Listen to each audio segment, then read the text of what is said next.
Hi, my name is Arnie Villarreal. Thank you for joining us on A Compton Cop YouTube channel.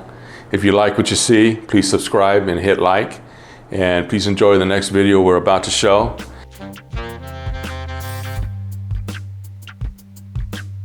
What's up, Arnie? What's up, buddy? How you doing, man? Thanks for helping me out. And John's become a confidant of mine, and we've really got this whole thing rolling together. Well, a lot of people subscribing to the YouTube channel, which is good news for us, right, John? Yeah. And got some people writing us and asking us some questions. So there was a guy out there named Josh. Thank you very much, Josh, for some questions that you asked us. And I'm going to answer them today. Sent you an email. And it said, hey, I saw your YouTube channel. It looks like it might end up getting some interest channel going on. And he has some questions for us. One of them was I friends with the two cops, Compton cops who do all those interviews? Who are those guys? Well, I guess all those interviews were my partners, again, Ladd and Brennan. And yeah, I knew them well. We had some good times. We worked together hand in hand, although our offices were on the opposite side of the building. I was in Narcos at the time, and they were in the gang unit.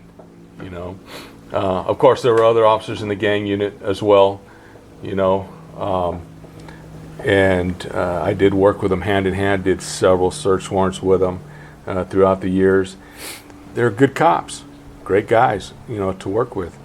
I have nothing really bad to say about them. They taught me a lot. And I hope I taught them a lot, and good times, you know. So yes, and there's more stories to come on that, you know, on the Orlando Anderson search warrant, some Tupac things. But you know, I wasn't too involved in a lot of that.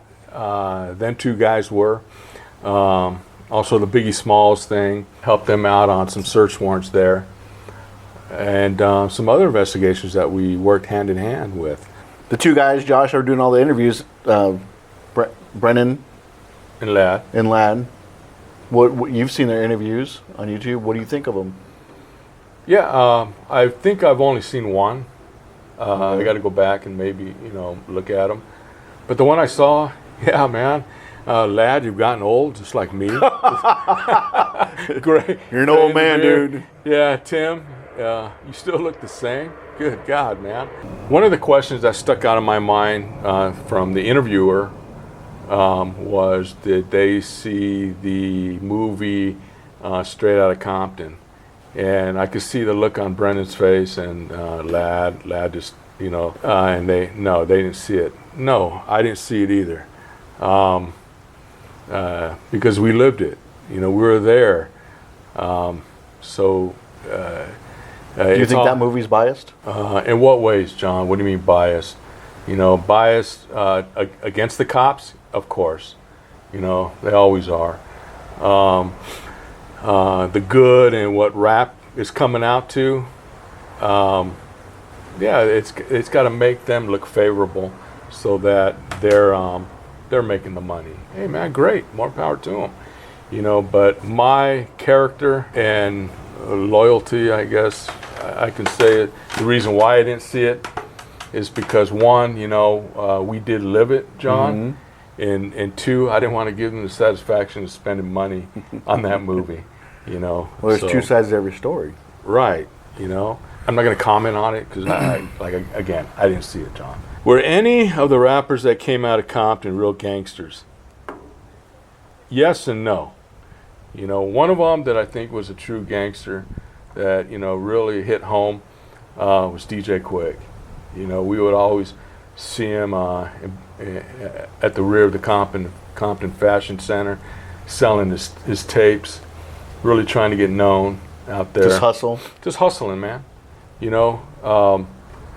and the other guys, we really didn't screw with him too much because, hey, he's just trying to make a buck, Suge Knight would be out there at times with him, hustling with him. And This is before or after Death Row Records. This was like merging into Death Row Records. Death Row Records. Yeah. And he had stories about that too. Yeah. Back in '88, man. 89.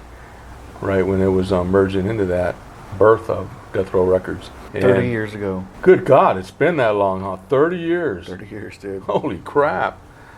I didn't really think about it. You son of a bitch. Why would you say that? 30 years, man. That's crazy, though, to think about it. But as... And Death Row Records just got bought by... Hasbro Toys. So as they were... they make little Tupac figurines? I don't know. Yeah. They were making hits, now they're making toys. Right? It's real funny. Because Suge Knight's in jail. Right. Suge Knight's in jail, I guess, for murder. So, yeah, he's doing his time. Compton rappers were real gangsters. I said a few. Yeah, a lot of people think that, other rappers such as like Dr. Dre was running around town. I never saw him. Story I hear behind that is his mama was really strict, kept him in the house. Never saw him out there really hustling on the street corners. I never saw him, like I tell you. Dr. Dre. Yes, Dr. Dre. NWA. NWA. Again, I never saw Ice Cube Dre. either. Is Ice Cube from Compton? Well, from what I heard, this is what I heard now. Word on the street. Yeah, he lived in just west of Compton in the Carson jurisdiction with his grandma. That's what I heard. I don't know how true that is. So don't take my word on it. Okay. I'm getting my rappers confused. Dr. Dre, yes. Ice Cube, okay. Yeah. Eazy-E. Eazy-E, yeah, born and raised in Compton. Was he a gangster? Yeah, I believe he was from, I want to say Tragnew Park, which... Dude, when I think gangster, I think like the old 20s guys carrying on Tommy guns. Yeah, it's just the new era, man. It's the same thing, but has come to evolved into... Drugs, money, sex. Prostitution. Right. Just any way you can make $1. Correct. So yeah, so at that time, during the early 90s all the way through, 2000, I worked, undercover narcotics and saw all that was happening. And just amazes me, of how it evolved, grown into something. Because at that time, when I first came on, we had a mass exodus of cops that left back in 89, 90. And us young guys had to really step up, work the street, and hustle, man. Really learn it. And again, the help from the OGs that were there, man. The guys up in detectives, the guys who worked gangs. Leland and Brennan were in the Gulf of it, So just like any other job, you've got your lazy guys, then you got your hustlers. The guys that were in Narcos, the guy who were in gangs.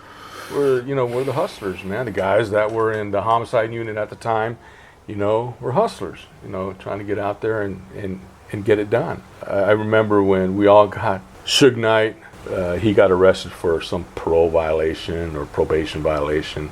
I remember almost every cop there in Compton was subpoenaed there at the court building downtown LA. And, why? To testify against him for his violation. But again, why? I don't know. I guess they just wanted more PR, man. The more people they get out there, I think it was just a publicity stunt. So you saw all the rappers there. The guy Snoop Dogg was there. I remember running into him. Where he get stung? Snoop Dogg. Snoop Dogg was there also. Some other rappers, up and coming.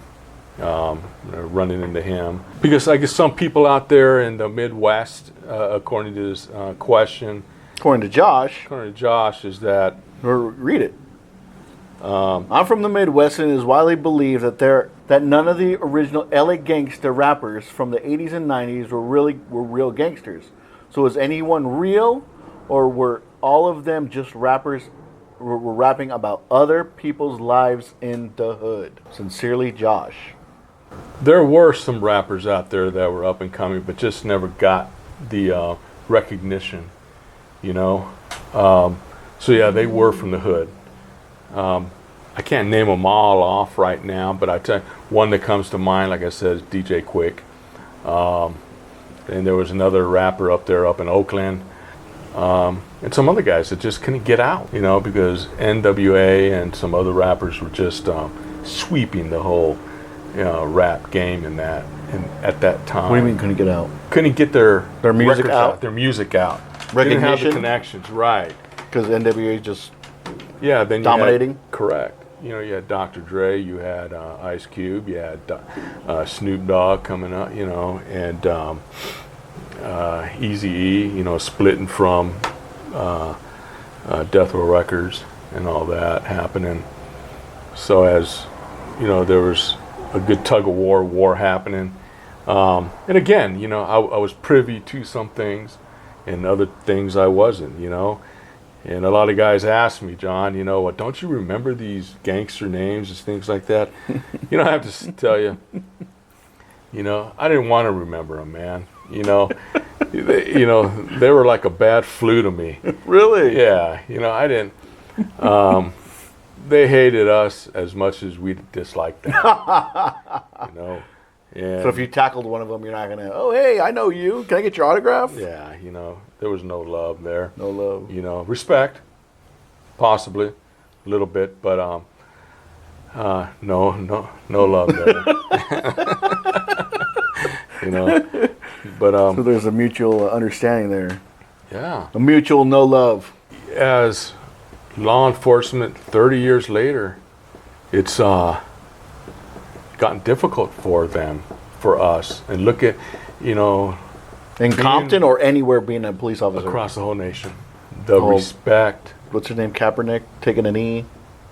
Yeah, that's part of it, you know. But on my YouTube channel, I really don't want to point the finger at anybody, you know. But the pendulum will swing the other way in time. History repeats itself, you know.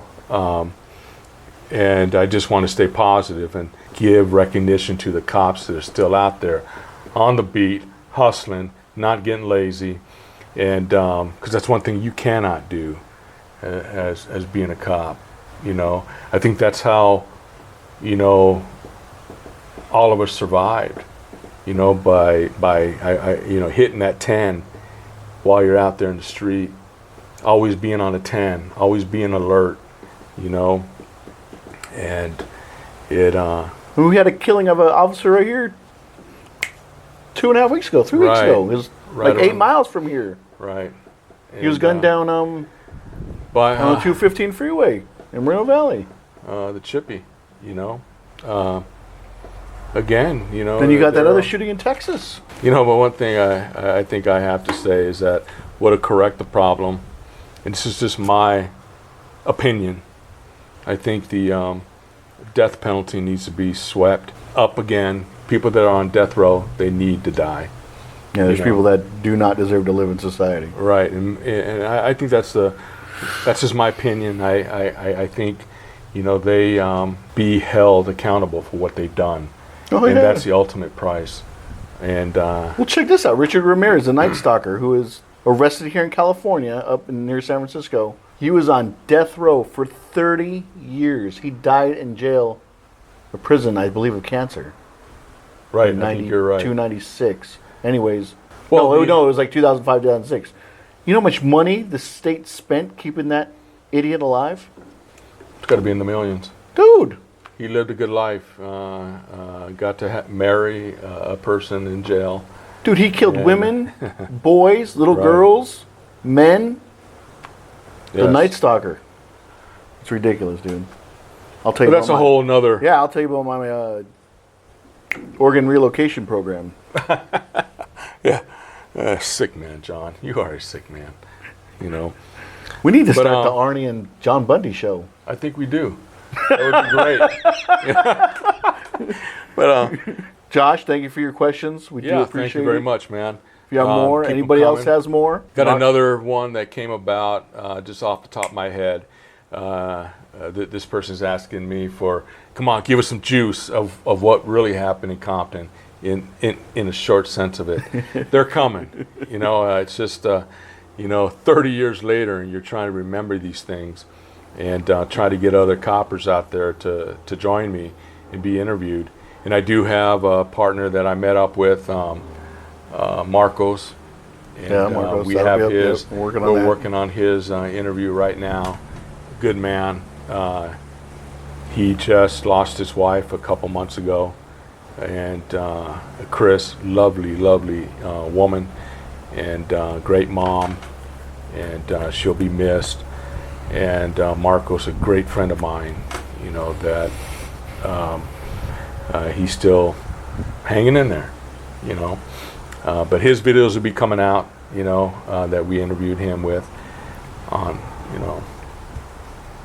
but I don't know, John, you got any other questions? Do you think Trump's going to win in 2020? Oh, I don't want to get into that. I'll put a link to the last video we did about a 60-kilo bust.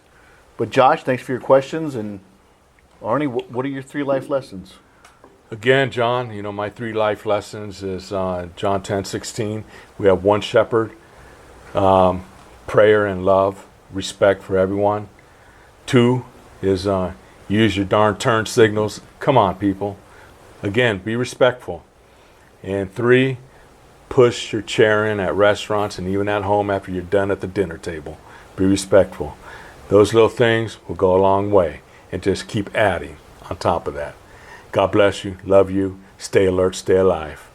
Go to my website, comptoncop.com. Thank you.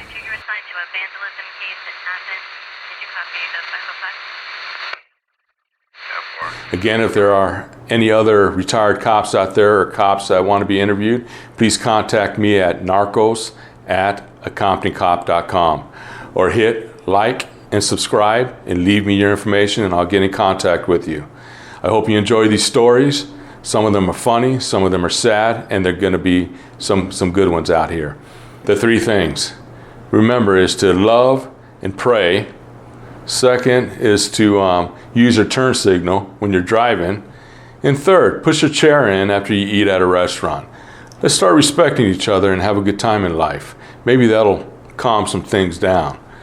But I hope you enjoy this channel. You can contact me at comptoncop.com, narcos@comptoncop.com, and I'll get back with you. Please enjoy and stay alert, stay alive.